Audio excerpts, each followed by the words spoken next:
Hello and welcome to Dialogue. I'm Yang Rui in Beijing. Hacksaw Ridge is a 2016 biographical war film about the World War II experiences of Desmond Doss, an American pacifist combat medic. He was also a Seventh-day Adventist Christian who refused to carry or use a firearm or weapons of any kind. Doss became the first conscientious objector to be awarded the Medal of Honor for service above and beyond the call of duty. So what messages does this film try to convey? How should we evaluate religion and the power of faith? And in peacetime, what can we learn about the potential of war and terrorism? To discuss these issues and more, I'm very happy to be joined in the studio by Teng Jimeng, a film critic, Han Hua, Deputy Secretary General of the International Committee China Film Association, and Anna Tangen, author and columnist. But before we begin our discussion, let's look at this. Best Motion Picture Drama, Hacksaw Ridge. Well on its way to grab a Golden Globe, Hacksaw Ridge is based on the true story of US Army medic Desmond T. Doss. It's also a story about war and faith. While everybody else is taking life, I'm gonna be saving it. And that's gonna be my way to serve. Doss participated in a frontline assault in Okinawa during World War II. Refusing to compromise his deeply held religious principles, he chose to enter battle without a weapon. This led to Doss becoming the first conscientious objector in American history to be awarded a Medal of Honor. And then I'm gonna go up there without you. Depicting what it's like to be a pacifist amidst the chaos and carnage of a ground war, director Mel Gibson's message is loud and clear. Help me get one more. Help me get one more. There has always been war. There will always be war. It's just a sad fact of the human condition and who we are. We're warring people. But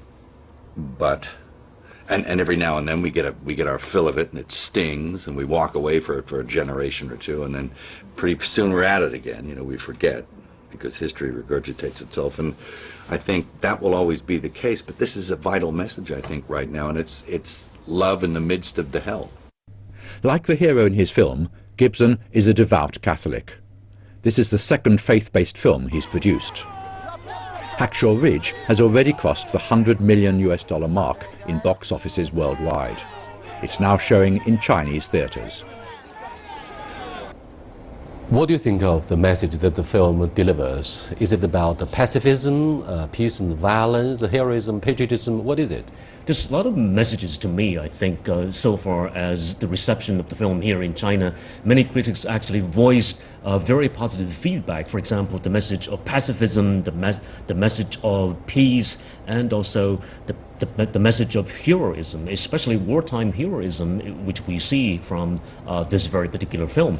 The power of faith has been so much, in a sense, admired by audience here in this country, and particularly in times of war. As we all know, that China has been also a country of war. Look at the war back in the 1930s and 40s, and particularly after the three wars after the founding of the People's Republic. And so, in a sense, there's a lot of identifications here in this. But Han Hua, I wonder if you can make a difference in your analysis and response to what he says about the message of this movie, because I'm wondering if I can have a feminist perspective Okay. in addressing the issue of violence and to tell war. the truth, I was crying during the film from time to time because I think as the film's beginning subtitle, it is a true story. If I may add, it is a true story, truly exposed. From the very beginning, it's the true love and it's the true family relationship among fathers and sons, and also the true belief to the faith, to the God, because he was not horrified by his father's belt, but rather by the commandments, by the God, because he hit his younger brother by the brick.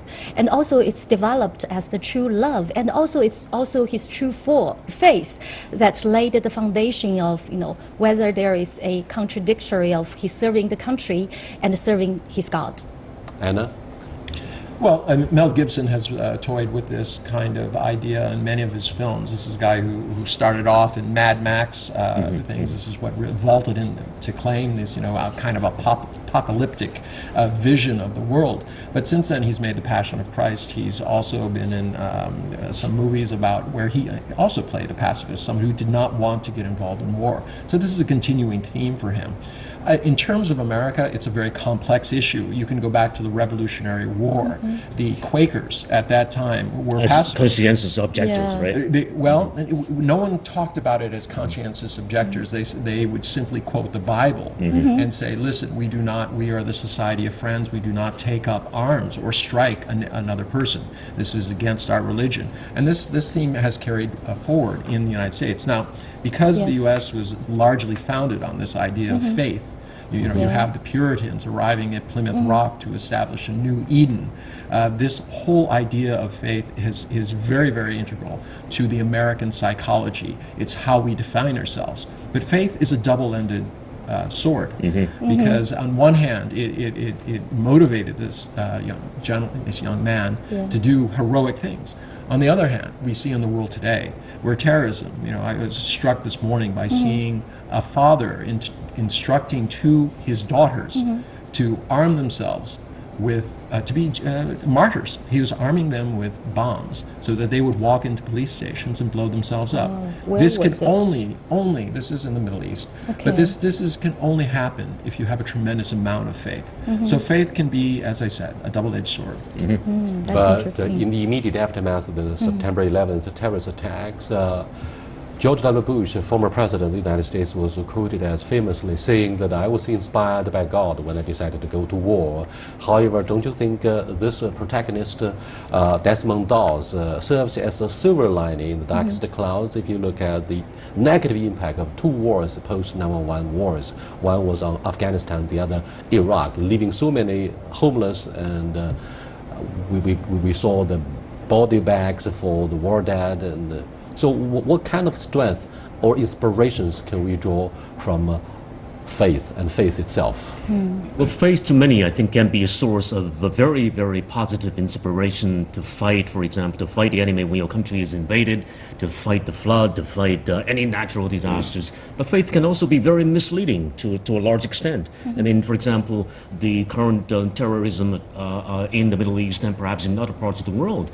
But then back to President Bush, at one point, I do think that was a very, very misleading war. I mean, you cannot use faith as a pretext for war, even if that country is some kind of invaded. But Anna, when we look at the implications of a religious belief, we could have many negative examples. For example, sectarian violence in the Middle East, and George W. Bush even had a slip of tongue when he said this was none other than a crusade against blah, blah, blah. Very quickly he retrieved what he said. Obviously he was aware of the negative impact of the presidential presentation for such, huge impact. Well, I think it underlines in today's world we're looking at a sectarian war. I mean, just recently Trump named as his national security advisor somebody, Sullivan, I'm sorry, who said, that he sees a religious war going on for many generations between basically Muslims and everybody else. I mean, this is a horrible apocalyptic And the murder vision. of a Russian ambassador to Ankara was yet another example of faith religious is hate. used as an excuse. Extremism. Yeah, but you have people using their faith to hop into vehicles and to plow into crowds of innocent people. You have people asking their children to blow themselves up and kill other people. I mean, these are the negatives. Are there positive elements? Yes, but throughout history, we've seen countless times where those who are in charge of religion have changed it in order to fit a political or economic need that they were trying to push. With the Crusades, it wasn't about bringing Christianity to the masses. What they did is they went there, looted, pillaged, and things. At that time, the empire in Persia was one of the richest and most civilized in the world, and they were actually quite open to Christians. You were not persecuted if you were Christian. It was a pretext largely for gold. that they so went there. May we see that faith is only a part of the culture or civilization? If faith But I'm without afraid that's the bulk of American education, exceptionalism, Yeah. according to Faith Dr. Henry without Kissinger in his education book or- about grand diplomacy. yeah. But in China, let's look at, excuse me for No, it's interrupting okay. me, but Yeah. in China, in the case of China, following the end of the Cultural Revolution, I'm afraid most of the Chinese have been left disoriented in a way we don't know how to identify ourselves. I mean, with the loss of Marxism, Leninism, modern Yeah. thought, those are the hallmarks of the Cultural Revolution in the wake of the Cold War. What kind of faith would China would come across with? What do you think of this dilemma about faith vacuum? Well, indeed, you're right, I think, in pointing to this very moral or faith or religious dilemma here in this very country.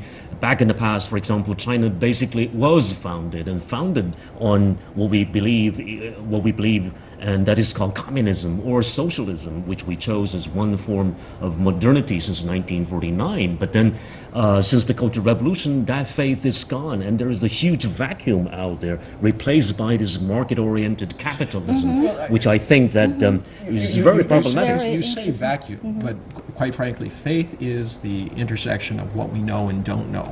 And the leap of faith to say that I believe something that I cannot prove it's not a vacuum. It's just something that people feel in the absence of something else. Well, that's what I mean. It's the general absence of this very, Yeah. not religious faith. I don't think that China is deep into that very religious faith. I think China's still into this very social, economic, and political, or even So ideology. if we can and call that it ideology. a vacuum or dilemma, I think it's not only in China, but and elsewhere, but in other parts of the country. So, like I said just now, faith without culture or further understanding of a civilization may be the faith in absence. We see the positive side of American Crusade, quote unquote, in the Hollywood blockbuster of Tears of Heaven, which tells a story about how medical doctors would save and sacrifice their lives in saving disadvantaged Africans in the face of the invasion of local warlords. But having said this, Anna, don't you think this movie, The Hacksaw Ridge, also delivers two powerful messages? So first, about the gun control culture, which is protected by the Second Amendment. And third is, few young people seem to go to church during the holidays or weekends these days, either in Europe or the United States across the Atlantic Ocean.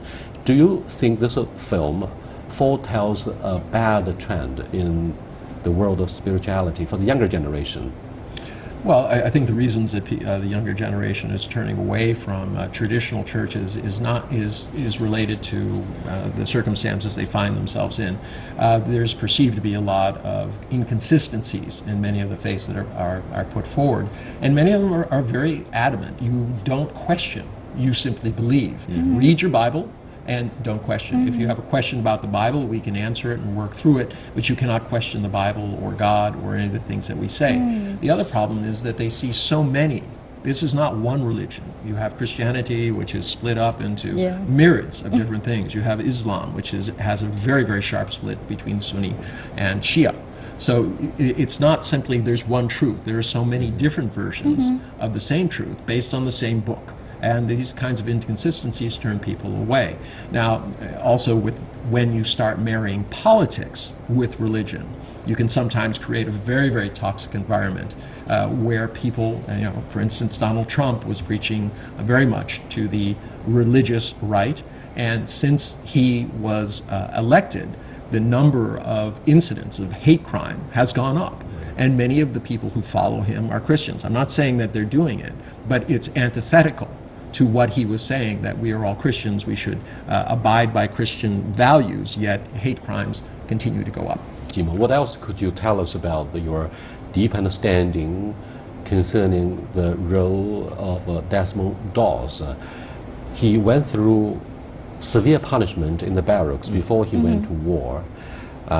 He said and insisted that he voluntarily joined the army to defend his country, but refused firmly to take any firearms. How do you look at the moral dilemma here, if it could be called moral dilemma? Well, indeed, it is a moral dilemma. I think on the one hand, this is a guy struggling in a sense to keep his faith and to keep his faith intact in a kind of a war environment. At the same time, he has to endure all that kind of, tolerate all these kind of differences. Differences from people from the sectarian societies. Like the young soldier who attacked him. His girlfriend was humiliated. Yeah. The photo was abused, and yet Yeah, he refused right. to. And he Bible being refused to grabbed treat him with away. violence. Right, That Bible was being a grabbed very touching away. moment about Yes, the yes. spirit of tolerance. But That's I don't right, think that's right. there is a moral dilemma for him. He doesn't think there is a moral dilemma for him. He just wants things to be not that complicated, to serve the country as well as to serve his God, serve his faith. So he wants to make, in their subtitles, there are dubbings that saying that he wants to make things easier and simpler. So he dares to face the martial court instead of to advocating his faith, to advocating his stand. So there is no moral dilemma for him, and I think the director is trying to convey this but message. there could be moments of a great hesitation for his father, who survived the First World War. Don't forget how the beginning of the movie has unfolded. His father went to the graveyard to pay tribute to his war dad, the comrades who fought in the First World War. Now, and it is his father who went to the martial court to defend his son. What do you think of the message that his father delivered? Although there was a fight between the father and the son, when the use of firearms could serve as a catalyst for the whole story and storyline. But let's be realistic. It was because his buddy had become a brigadier general that he was able to rush into the court and say, "Listen, it's my son's constitutional right to not this is bear defending arms." his rights. But that was coincidental. Let's take another example. This was not the only example of hardship that went on during the war. Everybody had to serve. Think of the Japanese soldiers whose families were in internment camps, who were judged to be in the Second World War. Second World War. They ended up being one of the most decorated units in the Second World War, proving over and over again in very difficult circumstances just how dedicated they were to these things. This was a coming of age for the United States. And from the Second World War, you had people suddenly realizing that we are different but committed to each other. And that was a very strong message. You contrast that with what's happening today, where people seem less committed to each other, less tolerant, right? Not open to the same kinds of ideas. Instead, polarized, always seeking differences, and using religion to exacerbate them rather than bring people together. Yeah, I think Yang Rui actually mentioned a very good point, that how the new generation sees the past generations, their war actions, being a soldier to serve the country. At first, his father does not want his two sons to serve in the army, to be enlisted or enlist themselves. So he's not that happy. But after his son being judged by the court, by the military court, he has to stand out and defend his son's faith and their understanding of their faith. Don't you think this is a pretty human feeling for a father torn apart between service for a country and love for the family?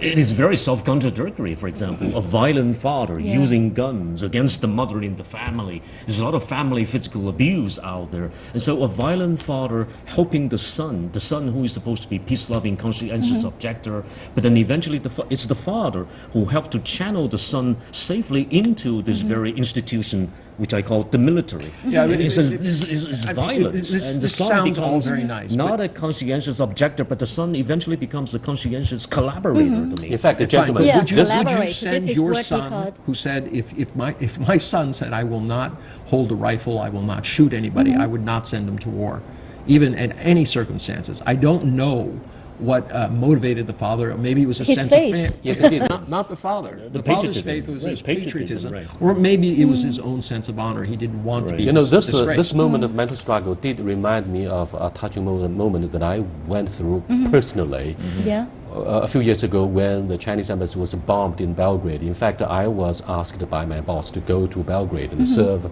as a journalist to replace Gu Yulong, who was our correspondent based in Belgrade. My father, an old soldier, paused for a long while when days after this happened, I said to him, in fact, I did not want to let you know that I would go to Belgrade after the embassy was bombed. It's really a moment of agony for the father, because he knew clearly that after 3 Chinese journalists were killed by the NATO bombing, what it meant to send your son to the battlefront, to the forefront. Well, which is why I think the audience here in this country was amazed by this very film, because the film actually is not glorifying violence. I mean, look at the death, the violence, the gore out there in this film, which really makes me so desensitized to these very, very violence. And so, in a sense, it's a great lesson that we can learn from this film about peace, about how we cherish peace, and instead of fighting for no purpose at all. Well, human rights know no boundary. That's at least one powerful message that Kofi Annan, former chief of the United Nations, tried to hammer home, and that's shared by most people in the West. However, when we look at the spirit of a Red Cross, the humanitarian crisis in wartime, something absurd could take place. For example, the Japanese POWs, the Desmond Doss saved on top of the cliff, they didn't survive what happened later on after they were dropped from top of the cliff. Now, what does this part tell us, Anna? Well, war is not a pretty thing, and war is war. War is war. Yes. Yeah, the premise there, the Second World War was a clear split between a... Look at what happened axis in of Khartoum, countries. former Soviet Union. Thousands of Polish officers were killed at a close range in a cold blood manner. Things. We'd like to think that things have changed, but Aleppo is still happening as we speak. Rwanda genocides. I mean, in Sarajevo, in many, many places around the world, in the Democratic Republic of Congo, even today, we are still perpetuating the same things that we are now discussing and saying we should learn how horrifying they are. For some reason, we don't learn. We should be Aleppo is a reminded bleeding from city time to time. in the war-torn country of Syria. Today, in the Middle East, it has been questioned why there is so much conflict in the war. Will humans never learn that peace is important? Some said it is precisely because in peacetime, people treat war as entertainment, especially in today's highly developed video games. Many young people even feel killing on the battlefield is a cool thing. Some say hacksaw rage reminds the public of the nature of war. What's your take? Well, the message that we can see right now, I mean, absolutely, among young people, I mean, there's a deeply seated belief almost in contemporary China right now is that war is bad. I mean, I actually did the survey among my students, and I found that most of these young people, I mean, have no ideas, I mean, are very, very much, I mean, in a sense, receptive to ideas that is expressed in this very film. And they also point out to some other films which are now being screened here in this very country. I would also point to Ang Lee's film. I mean, Billy Lynn's Long Time Battle. I mean, Long Time Battle. I mean, it was a great film with a great statement on war. I mean, a strong message against war, and which is why that Gibson can be extremely controversial. I mean, in China and within certain community, because this is a director sometimes that glorifies the gore and violence and death. Instead, Ang Lee tried to inject this new Oriental philosophy into that very war film or anti-war film, Billy Lynn. I'd rather take a closer look at the large area of ambiguity between the world of virtuality and the world of reality. I'm referring back to the online games by the younger generation who seem to have practically no idea about how brutal the war and the violence could be. I mean, they would think, well, killing people could be fun, could be a lot of fun and entertainment. Is it a very dangerous warning for the younger generation who talk about going to war with whoever take our territory? I mean, of course, it's the message we got from the Westphalian document on nation-state sovereignty. But what do you think of the mind and the heart of the young people regarding war? Are they ready after practicing one-child family policy for years? I actually think that young generations definitely need to be reminded from time to time about the reality and the cruelty of a war. So I think this is also the message the film wants to convey, but I have no idea, or sometimes I don't have much confidence in, to what extent that this message can be conveyed in the wake of so many, online. It's just the online generation. It's the generation natural born of internet. So it would be very easy for them to confuse the reality and the online, the internet world. So this kind of message needs to be repeated again, but only on a reality foundation. That's why I think the director is doing a very good job in conveying this message in a very reality pace by using his techniques, by using his skills to convey this message. The contrast, the sharp contrast of the tranquility before the war and the real cruelty of the war. The way newcomers examine the outside world, outside the United States in black and white terms, which may have been largely shaped by the extensive media coverage, because sex and violence are the two major themes in shaping public perception about the world, and Hollywood as well as mass media in the United States and indeed in other parts of the world have done a lot in shaping the way we look at the world. Do you think this has somehow contributed negatively to war, or the general issue of war and peace? Yeah, I think quite frankly, between the media and these films, a lot of people, as you pointed out, are just kind of nonplussed by it. They look at it and say, oh, no big deal, it's just another thing. Yeah. I mean, the constant violence that we're seeing. And I would argue that the line between virtual and real war has been crossed. I mean, the kids that they recruit for these drones, which are flying around killing people, these are not grizzled veterans. These are young kids who are brought in because they're very, very good at gameplay. In reality, And this is a very frightening part when war becomes simply press a button and kill somebody. Right, And it literally is an extension of the game environment that these kids are raised in. So yeah, I do think there's a necessity for kind of a social awareness and responsibility, especially by governments, to make sure that this does not become part of the vocabulary. I'm all in favor of free speech and expression, but when you start, if I wanted to brainwash you, what would I do?